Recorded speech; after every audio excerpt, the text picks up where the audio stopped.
Hi, it's Neil Sean here, and today I'm joined by one of my favourite theatrical people. Yes, producer, marketeer, and all-round brilliant guy, Mr. David King. Remember though, David? Well, Neil, if you miss it, you'll miss out. So don't miss David today on your entertainment news. Let her go.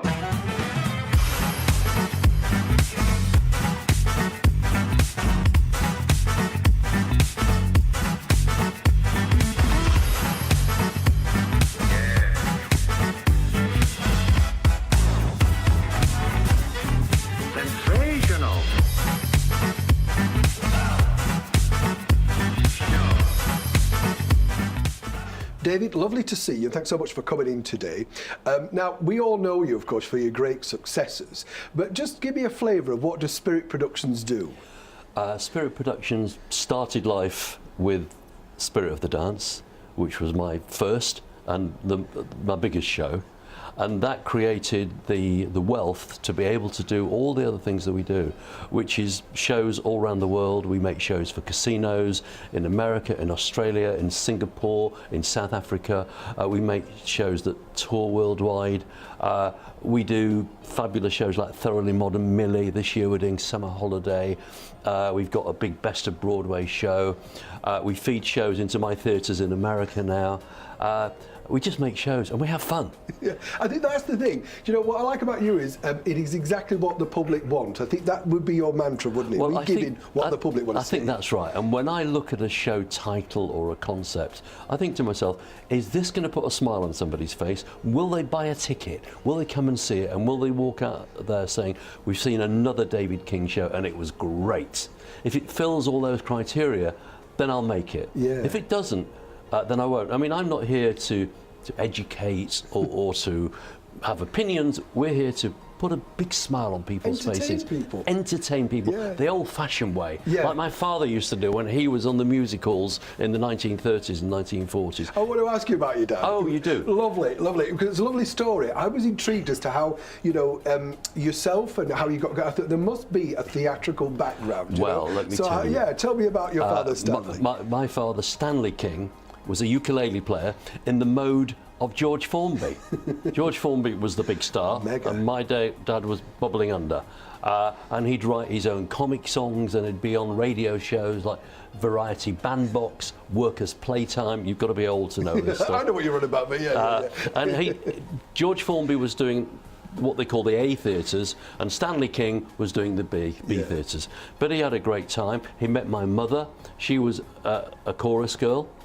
He was the top of the bill, and hey, guess what? They fell in love, got married. Soon after, my father left the stage and went into business and opened clothing shops. My mother stopped dancing and became a housewife. But my home, when I grew up as a little boy, was full of music. My father's brothers played the clarinet, the trombone, the drums, and every Sunday in my house, it was a concert. Yeah. And then my sister Wendy King, who won Opportunity Knocks many times. That, yes. You have, she's wonderful with the ukulele girl. Yeah. She'd be singing, and what would I be doing? An 8 or 9-year-old didn't quite have enough talent to keep up with this lot. I'd be arranging it. I didn't know what I was doing, but I was actually producing this concert every Sunday. And I'm the 8-year-old, and they say, David, what do I do? Here's your microphone. When should I go on? Should I do this? And we had a little film. We've got the films now from all those years ago. And that's what I grew up in. Music, music, music. And I was blessed by having a great family around me and a great family atmosphere. I was also a classical pianist by the age of 9. I was a protégé, as they called it in those days. Doing those phrases, lovely though. I know. Protégé. You know. I know. I did concerts at Leeds Town Hall when I was 9. A big event though. Huge 9-year-old Leeds Town Hall. And by the time I was 11, I didn't want to do it anymore because it was about 4 hours a day practicing, and I just didn't want it. Yeah. And my piano teacher was crying to my parents, you can't let him give it up. And I said, I'm not doing it. I don't want to do it anymore. I want to play football with my mates and go out and have a good time. Yeah. So that went by the wayside. But I still play even now.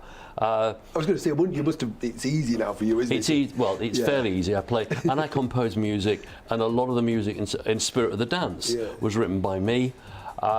And music's my whole life. Wow. It really is. So when I do a show, if it's, for example, hits of Michael Jackson, not that I'm his biggest fan in the world of that music, but I know what that is, and I get it, and I understand it. And we don't just make a show; we make a show, and it's fabulous. It's glitzy. It's old-fashioned. I don't mean that old-fashioned. No, I love it being old-fashioned. Do you know what I mean? It's glitzy and glamorous. We've got a Christmas show now that plays in America. It's the biggest touring Christmas show in America, and the critics say we don't like this because it's old-fashioned. Well, of course it's old-fashioned because we're doing White Christmas and I'll Be Home for Christmas and all the fabulous Christmas songs. Christmas could be seen as old-fashioned, though, David. Do you know what I mean? How do you reinvent that? You know, it's like, Christmas is old-fashioned, and this is an old-fashioned show. But my golly, it's great, and it sells out, and the punters love it, and the critics still say, "Yeah, but it's old-fashioned. We want some Cirque du Soleil in there." And I say, "Shut up! This is a great big. It's like 42nd Street with all the tap dancing. We've got the tap dancing, we've got the dancers, the singers, we've got Santa Claus. That's a great, great show."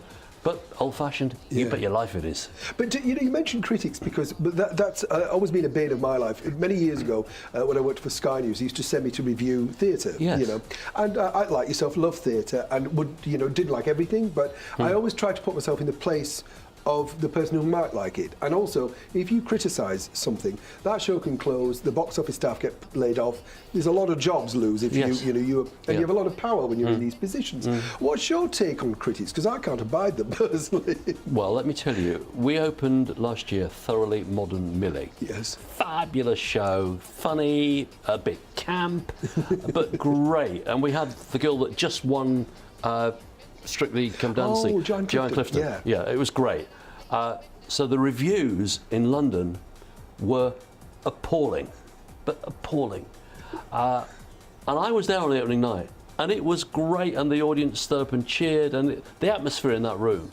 But the newspapers, which I won't name, but the highbrow newspapers destroyed it.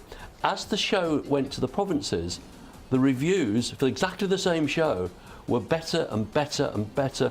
Best show David King's ever made. What a great show. He's a genius. He's done it again. He's done it again. And as we got further north, it got better and better and better. But in London and the serious papers absolutely didn't like it, didn't want it, because it's not arty enough. No. It's not arty-farty enough. But hey, we're here to entertain people. We make them laugh, we make them cry, and they give us a big standing ovation at the end. And importantly, from my perspective, they come and buy tickets. Yes. One of the newspapers... Which is the proof of that they love, what you do. That's I always right. think it's a bit like Stock Aitken Waterman. They never got any radio play Radio 1, but they were consistently number one because the public liked them. Exactly. And one of the quotes about me, which there was supposed to be a derogatory one, but I was flattered. They called me the working man's Andrew Lloyd Webber. Well, how fabulous is that? I love it. Yeah, so I'll let my dear friend Andrew do all the posh highbrow stuff, and I'll come in right underneath and make people laugh and make them have a good time. And that's what I do, and that's why I love it. Can I ask, did your parents get to see your success, David? Because that Sadly, no. Oh, my father died about 25 years ago, at which time I was struggling. Trying to be a theatrical agent, a bit of a manager, a promoter, and I'll be honest with you, I wasn't making a living. Things were tough. Was it because they wouldn't let you in, you mean? They wouldn't let me in, nobody was interested. I'd be knocking on doors, and I could knock for all day long. Nothing, no, and no. And then one day, a friend of mine called to the house and said, "Hey, I've got 2 tickets to go and see a show at the Hammersmith Apollo. Do you want to come?" I said, "Oh, what is it?" He said, "It's called Riverdance." And I said, "Riverdance, the Irish thing?" "No, I'm not going to see that." Typical Northerners. Me and the Irish dancing, No, people dancing, no. And he said, "Come on, do me a favour, come with. My wife can't come, I've got this ticket." I said, "All right, we'll come, but if by the interval I'm fed up a bit, I'm coming home."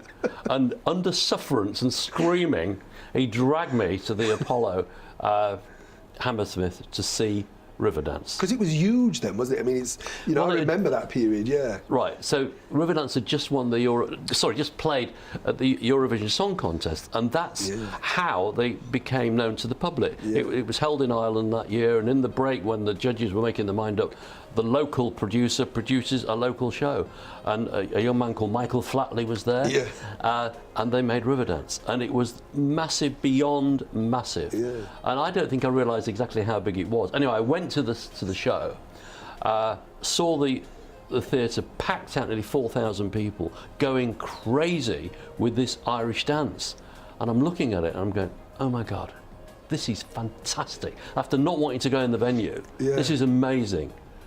And I said to my friend who I was with, I said, this is out of this world. I'm going to make a show like this. And he said, shut up, you balmy bugger, you can't do that. You can't get a bloody living, are you going to make a show like this? I said, I am telling you, I can feel it in my blood. This is what I'm going to do. Wow. So I left that theatre that night, and on the way home in the car, I was all bubbling, and I said, this is great, and we're going to do this, and I'm going to do that. And he said, I don't know what you're talking about. You've never made a show. How on earth could you possibly make something of this scale or whatever? I said, look, lend me some money and I'll make you a partner. He said, well, how much are you thinking of? Lend me 500 quid and I'll give you 50% of whatever I make. He said, no chance. No. He said, I'll just burn the money. He said, you've got no hope and no chance. And the more he said no hope and no chance, the more I thought, I'm going to do this. And I came home, and with about my last £50 in the world, and I'm telling you, things were tough. Oh no, I believe it. Yeah. When a northerner says it's tough, it's tough. I created a poster. I didn't have a show. I didn't have anything other than a poster, and I put across the top, "The New Riverdance." Well, it was very cheeky. I shouldn't have really put that, but I did. And I was sat with the designer, and he said, well, this show needs a name. You can't just call it The New Riverdance. What are you going to call it? I said, something dance, King of the Dance, Spirit of the Dance. It's got spirit. It's got some depth to it. So Spirit of the Dance was born on a poster. Wow. No show existed. I sent the poster out to all the theatres around the country. And just literally mailing it, David? Mailing it. I sat there myself. I love you, because mailing it. Yeah, I was going to say, sat in your room. Sat poster, new show, new show, new show, new show. I didn't know what else to do. And what I didn't know, because I wasn't really in that side of the industry, is every theatre in England, in fact every theatre in Europe, was waiting for Riverdance to go to their town. And they weren't going anywhere because they were committed to be in London. They were selling 4,000 seats a show. They weren't travelling. They didn't need to. Didn't need to. Not at all. But the nice people in Newcastle or Edinburgh or Glasgow or Southampton, they wanted it. And when this poster landed on their desks, they went, wow, we're going to buy this. This is what we want. And the phones never stopped ringing. Wow. Now, what did you do? I'm just so worried for you now, because like, I've got nothing. You worried, nothing. Wait till you hear this bit. So, after about 3 days of phones ringing and me writing things down, not knowing what I was going to do with it, did not know. Still haven't got a show. No, not at all. We've got a poster and we've got the Theatre Royal Newcastle saying, we love it. Can we pencil a week in, please? Can we have an option for a second week and this? And I'm going, what the hell's going on here? I didn't really know. Then I get a phone call from the Hammersmith Apollo, where Riverdance is playing. Oh. Come and see us straight away. And I thought, uh-oh, I'm in trouble now. Absolutely. I've been caught, banged to rights. I'm in trouble. So I rang my solicitor friend up and I said, it's David. And he said, what have you done now? You were slightly known for slightly known. What have you done now? I said, well, this is what I've done. He said, look, they'll sue you. You'll be in trouble with Riverdance and you don't need it, and well, you can't afford it anyway. Just go in and tell them, look, I'm really sorry. It was just an advertising ploy to see what was going to happen. I'm not going to make the show. Let's forget about it and walk away. He said, and that's my advice to you. Go in with an I'm sorry speech ready. Yeah. So I went and I saw a gentleman who was then the chairman of Apollo Theatres, called Sam Schrouder. Oh, I met him. I remember him. Yeah. Sam Schrouder sat behind his big desk, and I'm walking in there like a naughty schoolboy to the headmaster. And you went alone, David? You were alone? On my own.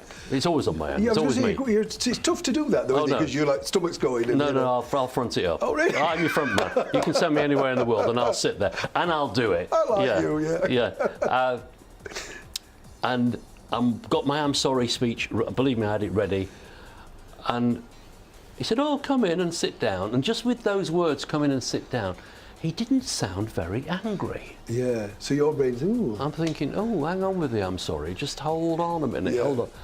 He said, so he got the poster, he had it on his desk, and he sort of slung it across the desk. Is this yours? I said, yes, sir, it is. He said, where is it? I said, it's in my mind, but it's going to be fantastic. He said.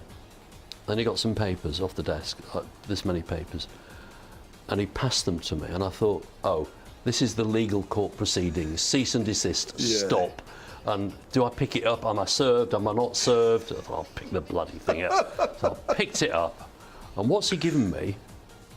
A list of all the Apollo theatres across the country. They owned about 15 theatres. Yeah, they were massive at the time. They were massive. They were the biggest theatre company in the country. And he said, I want Spirit of the Dance, and here's the list of theatres. Can you have it ready for September? Wow. And I went, oh my God. And I said, of course we can. Like a true theatrical impresario. We'll be ready. Yes. We'll be ready, baby. And then he said, what's the deal? I didn't have a clue what he was talking about. Yeah. Let me come back to you on that. I'll find out the deal and I'll call you tomorrow. He said, right, you're opening on the 6th of September. This was 1996 at the Bristol Hippodrome. Fabulous venue. Big venue, David. Make sure this show is great, because this could be big. And off I went. And I went, bloody hell, what just happened then? Yeah. Anyway, it would take all day of this interview to tell you the shenanigans that we got up to between then and the 6th of... But I've got to ask this curious question. How did you get, from that, and you sat down, and I totally admire you, because having met these people myself, and, like we've done auditions, done everything, haven't we? And you think, oh, here we go, this is the end. Another scheme that you see filtering away, Of course. How did you get the people? And you'd not toured anything, so did you hire people in to put that together, or did you do that yourself? No, I did it all myself, as much as I could, but I hired people in, which is not as easy as it sounds when you haven't got any money to pay them. That's the bit I wanted to know. No, I had no money. So, so I went to an agent friend of mine, a lovely chap called Kenneth Earl. Oh, I know Ken. Well, yeah. Now, he used to be Earl and Vaughan. Yeah, Earl and Vaughan, yeah. And I said, Kenny, help! Yeah. And he came over and he said, what do you need? I said, I don't know. All I know is I've got a poster and I've got contracts for a show that's going to open. This was in June or July, by the way, in 2 months' time, 3 months' time, and I've got absolutely nothing. He said, well, you need a director, you need a choreographer. I said, I haven't got any money. He said, well, let me see what I can do. And with Kenny and 1 or 2 other people, favours were called in, and the show opened in September, but not as the Spirit of the Dance is today, which is a fantastic dance extravaganza. It was more a variety show. We had acts on and a compere, and now we're going to have this, and now we're going to have that. And when it came to the Irish dancers, I went to the local Irish dance school in Finchley and said, do you want to bring all your dancers in and just dance on this stage? Do you know like kids dance in Panto? Yeah. Well, this was an Irish dance school for Irish kids, and they all came. Wow. What an opportunity for them, though, as well. Oh, it was huge. Yeah. Huge. And the opening night of Spirit of the Dance on the 6th of September 1996 at the Bristol Hippodrome was a huge success. God knows why, because the show was bloody awful. And Sam Schrouder was stood next to me at the back of the theatre at Bristol, and he said, it's bloody awful. He said, but they love it. And look at the box office. Oh. And that was like, that's the and that was it. Yeah. It had sold out. Yeah. The critics says, what is this bundle of tripe? Yeah. Well, guess what? They were probably right. Yeah. But week after week after week after week, it played and it played and it sold out and sold out. And by the end of January, all that tour had finished, that was the end of the tour. Oh. The money was in the bank, and my God, was it in the bank. Could you believe it, though, David? You couldn't believe it. It's like a dream, isn't it? It's a dream. All of a sudden, from nothing, there's an enormous amount of money in the bank, and I'm thinking, I'm done here. Yeah. Wow, I've got away with it. Yeah. People liked the show. We made it. Somehow it got there. We're done. And then, when I thought it had all finished, and I've got this money, isn't that great? There was a trade magazine called Polestar that goes all around the world, literally, and they have lists of what all the theatres take on the various shows. And at the end of the year, they do the biggest selling shows of the year. Yeah. Well, guess what was the biggest selling show of 1996? You? Spirit of the Dance, Spirit of the Dance, Spirit of the Dance. Wow. And then the phones started ringing internationally, from Las Vegas, from the Sydney Opera House, from the Singapore Theatre, from all the European countries where Riverdance had been seen. We want Spirit of the Dance, we want Spirit of the Dance. And I'm going, whoa, I'm done. Do I really want to gamble the money? Yeah. Yeah, because that, I was going to say, when you've struggled like that and you've kind of got it, you're thinking, well, I could buy my house and I could maybe go do something in Leeds. Yeah. And I thought, what do I do? I know what we'll do. Because there was no way I could go out with the Spirit of the Dance that had just gone out, because it wasn't good enough. Yeah. So what I did, I took half the money and locked it away in the bank, and it's still there to this day. And the other half of the money, I thought, right, let's have a real go here. And with that money, I employed the best real directors, choreographers, musicians, musical directors, lighting designers, set designers, and made a fabulous, fabulous show that literally went all around the world. And at its peak in about the year 2000, we had 14 different companies of Spirit of the Dance touring the world at the same time. That. Yeah, huge. I mean, it's hard to imagine it now because there's no real internet either as well at that point. No, so you're driving it through public, you know, you are the people's producer, as it were. It's all coming from you. And I'll just tell you one more stroke of luck that we had. A few weeks after I saw Riverdance, Michael Flatley, who was the undoubted star of Riverdance, had a big bust-up with them. Oh, yeah. And he walked out and he said, I'm not sure what he said, but all I know, he said, I'm going to make a show bigger and better than Riverdance because I made that one and I'm going to make a new show. Wait for my show. Well, he took quite some time with Wait for My New Show. It was over 2 years before he turned up. And when we announced Spirit of the Dance, people thought that this was Michael Flatley's new show. And ticket sales went whoosh. Gosh. And I'd be stood at the back of the theatre and people would say, what a great show. Which one was Michael Flatley? Because he wasn't as famous then as he became. No, I do remember that flouncing out. Yes, that's right. Everybody thought it was going to collapse type of thing. That's right. It'd be like Michael Jackson leaving the Jacksons. That's right, exactly that. You know. And that was like a huge... I'd got this gift from up there. Yeah. Hey, go and make a Riverdance show. And then Michael Flatley walked out and said, I'm going to make it. And I turn up, Mr. Northerner. I haven't got 2 bob to rub together in my pocket. Here we are, Spirit of the Dance. And here we are, 20 odd years later, making shows, having a great time, employing probably more singers and dancers across the world than any other producer now in the United Kingdom. Over 500 people in our books, shows in America. Believe it or not, of all the places, Spirit this week has gone to Saudi Arabia. Wow. First time ever a dance show of this type has gone there. And we've had to cover the girls up from head to foot. But you're breaking boundaries, oh, we are, all the time. Because I know you've got shows in China, is it? And I'm the first producer to have 3 tours in China at the same time of 3 different shows. Wow. We do a Christmas... We took Christmas there. Yeah. Our Christmas show in China, when they don't celebrate China, they've no idea who Father Christmas is. They don't know. What the hell's going on? Oh, they loved it. Yeah, it made all the national press. It's Christmas in China. David King does it again. Do you think, I love that, honestly, it's a fabulous story, but you know when you say you took the money and then you halved it and you put it in, we'll say under the bed as we deal with the North, right, so you've got it away. Did you then think to yourself, well, if these bombs have had a good ride and, you know, it's been good fun and I've kind of already made more than I had, I'd also want to ask, the bloke who would lend you the 500 quid... Oh, he wants to slit his throat. He wants to slit his throat. Because I see him from time to time and he's adding the money up. He said that'd have been millions by now. I said, yes, it would. Yeah. Yeah. Oh, yeah. It's lovely though, isn't it, when you have those moments? Yeah. And, you know, you talk about your shows and you pick them.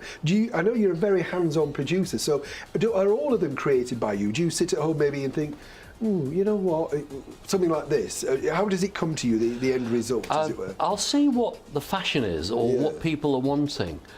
For example, Jersey Boys in the West End. I mean, they're not there, but a brilliant, brilliant show. The music of Frankie Valli and the Four Seasons.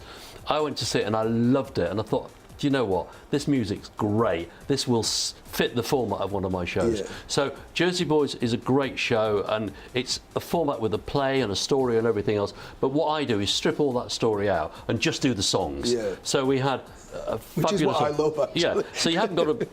Mamma Mia, for example, another one. I love it, absolutely love it. But it's about a Greek island and a wedding and all the rest of it. So my version of that is called Dancing Queen, which is 2 hours of ABBA's greatest hits. And my God, it's fantastic. We have 24 dancers on the stage, 8 singers, a band. It rocks the place apart. And that's the type of thing that I'll do. So I'll choose what I want to do. This year, last year, for the first time, we bought the rights to make shows. And we produced a show called Thoroughly Modern Millie. Yeah, which was a big. I remember it a few years back with Amanda Holden. That's right. Amanda did it about 10 years ago. Yeah, so I didn't create that, and I didn't write it, but I produced it and helped to direct it. So that was fun. But that fitted my criteria because it was fun, it was happy, there was good songs. And this year we're doing Thoroughly Modern Millie again, touring around again, and we're doing the Cliff Richard. Original film, Summer Holiday. I love that, though. How fabulous is that? It's great. And it's stacked with great songs again, isn't it? Yeah. Everybody knows the songs Bachelor Boys, Summer Holiday. That's right. No, I don't know if you know, but in the film, I mean, his #1 hit for me, the best one of all time, was Living Doll. Oh, yeah. Got myself a crying. And I said to the rights holders that owned Summer Holiday, look, I want to do this show, but you've got to put Living Doll in. And they said it wasn't in the film. I said, I don't care. Yeah, it's what people want. Got to have Living Doll. Yeah. And very kindly they said, yes, you can include Living Doll. Wow. So Living Doll's in the show, all of Cliff's hits from when he was much younger, of course, and that's going into rehearsal in about a month or so. And it's touring all around the UK, and I think it's going to Ireland, and then it's popping over to Europe here and there. And that's going to be a lot of fun. Do you get nervous, though? Because, you know, you've had so much success. Do you ever worry about, I mean, I'm sure you worry about your shows, but do you know what I mean, David? When you think, has any not made or not been as hit, and you thought, oh, I mean, I've got to judge that wrong. That's know right. What I mean? Absolutely. Even me, and I think I'm good at what I do now. I think you are, yes. Even me gets it wrong sometimes. But what I do, the format of how I present a show to the theatre buying, not the public, the theatres have got to buy into it first. The Leeds Grand Theatre, he's got to fancy it, want it, he's got to think it's going to sell. And if he doesn't, then there's no point. So what I do before I make a show at all is I make a poster. We go back to the poster. So you still do that? I do that. I love it. The last thing, and I give lectures about this to young up-and-coming producers. I said, the last thing you do is make the show. Yeah. The first thing you do is see if there's a market for the show. Yeah. So if you haven't got a lot of money, you make a poster and offer it round to wherever you can offer it. See if there's any interest. If you've got a few quid and you don't mind losing it, then make a little promotional pack. Yeah. Try and video something, even in a rehearsal space, so people know what it is. And then off you go. So any of my shows that I make all go out with a little press pack first. Yeah. Do you like it? This is the concept. This is why we're doing it. This is what it's about. And as long as they say yes, yes, yes, yes, yes, I'll make it. Wow. But if they say, not really, well, we had something similar, then absolutely not. Don't want it. However good the idea is, it's gone. And there's been one or two bummers. There really has. And when it loses quite a lot of money. Yeah. And it's sad with all the work. But hey, it's the business we're in.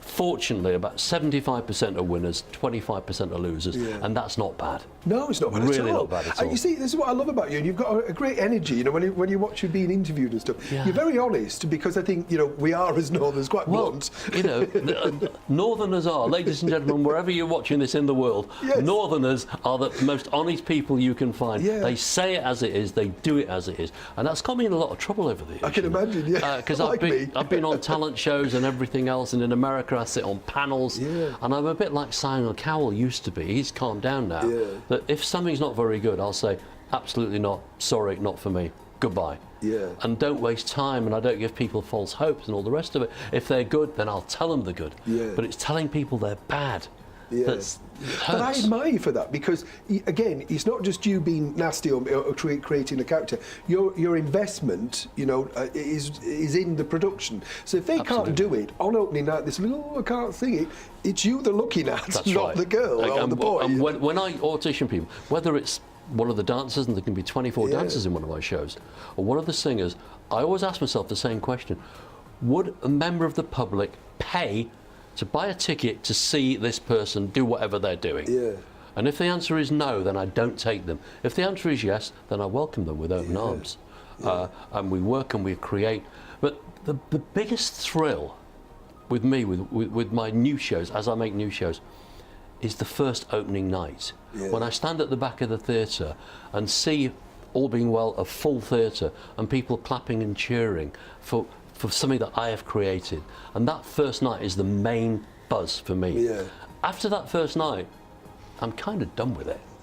Right, you go. It's like the children going, right, go now. Go around the world and bring me loads of money. Yeah. That's what you need to do. Because you're already on to the next. I'm on the next one. On the next one. Yeah. You're not a Gemini by chance. No, I'm not. I'm an Aries. I'm going to say, Let me tell you what happened this week. We went to see, I don't know if you've seen the film The Greatest Showman. Oh, yes, yeah. Brilliant, loved it. My daughter went to see it up in Leeds, Jodie, and she rang me and she said, Dad, this show's great. You need to make a show like this. Oh, here we go again, here we go. So we made a poster called what's it called? Whatever it's called, The Greatest something or other, not The Greatest Showman, but something. And that's on sale now. Within a week, people say, we want that, we want that, we want that. So you're reacting though, aren't you, David? You're a very clever producer. I'm not just saying that, very clever, because you're literally reacting, it's like pop music, to the trends of the time. No, absolutely. It's like what people like, and then you go, follow the fashion. Go that, Completely. Listen, I'm the first to admit I don't create the fashion. I'm a follower. But my God, do we follow strong. And we take it over and we own it. But we wait, like The Greatest Showman, like Riverdance, like Mamma Mia. Let them open the doors, and then if I think there's room, in we go. And every year I think, I'm going to stop now. Because it's enough, and I've done it, and what do I need it for? And I'm travelling around the world, and I'm going here and everywhere and flying. And you know what? Every year I do even more and even more. Do you think you could stop though? Because you strike me as the sort of. I remember watching. I can't remember what I was talking about. I saw a documentary of you in one of the glamorous locations of Leeds Market of all places. Yes. And that's what inspired me with you, because I just thought you're amongst the real people. I could see what you were doing. You were talking to the woman on the cloth store and the fish stall and chat, and you're gleaning a perspective. That's right. That was. I believe you're talking about Secret Millionaire. Yeah, I think so. Yeah. When they shipped me back to Leeds, to the Yeah. darker side of Leeds, to experience what was going on. And but you came across, I'm going to say, it's very straight, as we say. I loved it, but you were very straight and down the line, and you were giving people concrete advice. Absolutely. And it worked. You know, I thought, well, you're not right. sort of pussyfooting around here. You say, well, you should do this. But we don't. David King doesn't pussyfoot. He says it. And often I get into trouble. And my lovely wife often says to me, shut up. Did she cringe? Oh, yeah, well, at the beginning she did. Now she's used to it. Yeah. Roll eyes, move on. That's right, move on. We've got to wrap quickly because we haven't got too much time left. Okay. I want to ask you, the first time I met you, and you were very kind, we came along to your launch of Debbie Reynolds at the Sofitel, it was in London, and we went to see your brilliant, I thought it was a brilliant show. What a performer she was, and you became friends with her. So Great what friend. was she like, Debbie Reynolds was like everybody's great aunt. Yeah. She was fabulous. She was warm. She was funny. She talked for hours and hours and hours. And I thought she was name dropping all the time. Frank Sinatra this, but she wasn't. These were the people that she was around, that she grew up with. Yeah. Debbie Reynolds was wonderful. And her Singing in the Rain, we still watch it in our house. Yeah. She worked for me in America in one of my theatres and said to me, I'd love to come back to London. Nobody wants to bring me back. She'd been to the Palladium about 20 years previous. I said, Debbie, I'll bring you. And she said, I want to go around the provinces. I want to meet the people. So we took her literally around the major cities of the UK and finished up doing, I think it was 4 weeks in the West End of London. And I was with her for the whole tour. And what a lovely, lovely lady. remember we had lunch at the Ritz on her birthday, and we were sat there, and people were coming up to her as if it was the Queen. They'd, "Oh, Debbie, we love you, we love you, we love you." And she smiles, lovely. And she absolutely loved it. And I said, "Don't you ever feel a bit intrusive with all this?" And people, "This is all I've known since I was this big." And she was the most wonderful lady. Wow. Wonderful, wonderful lady. Did you make a poster of her show before? Yes, I did. Oh, David. Yeah, yes, we did. Yeah, and the title that actually Graham in my office made up for her, for the show, was Alive and Fabulous. Yeah. And she was. She really was. I mean, the show was brilliant because she kind of like, as you say, it was like I mean, you became a friend, but for us, she was just telling you these wonderful stories. That's right. It's like having a chat in the room. and I mean, lucky enough myself to have like Roger Moore and Mickey Rooney and Tony Curtis, Yes. and they tell you these, and you're like, oh really? And Yeah, then and she to was. them it's friends, isn't Yes. it? Just friends. She just her whole show was talking to the audience, Yeah. telling them stories. And every night was different. It's not as if it was a script even, it was just what was in her head. Yeah. And one night she'd talk about this, one night she'd talk about that. But she was the most fabulous, fabulous lady. And it was so sad when she passed away, Yeah. day after, 2 days after, Yeah. her daughter Carrie. That was Yeah. sad. But great memories. I was gonna And when say- she was alive, she was fabulous. I have to ask a final question. A book. Have you book. written a book yet, or would you? I haven't. I've been approached to write a book, and I haven't yet. And I've got some personal reasons why You're too young as well, but I mean. Well, not really. We're all getting there. We're all getting a bit older. Maybe one day I'll write a book. So, hey, I love the fact as well that, I like the fact that you go and talk to people who want to be producers and marketing and stuff, because I think that's one of your great strengths, and that's what makes you a good producer and, dare I say, I talk leader. to the people. I talk to the It's people. like your marketing brain is just very clever, because I think a lot of people can put shows on, but they don't know how to market right. the show. So this is, if I say so myself, Yeah. the good thing about me is there's two sides to me. Number one is the creative Yes. side. But people that have got creative side don't normally have the other side. The other side is the business side. And I have to say, I'm good at business as well. Started off in Leeds Market. That's where I was when I was 15. Left school at 15, went to work on Leeds Market to make a living. And I did make a What living. did you do on Leeds Market? Yes. Selling whatever I could get hold of. Ladies' clothes, tights in those days, stockings, whatever. Got into jewellery and then other things.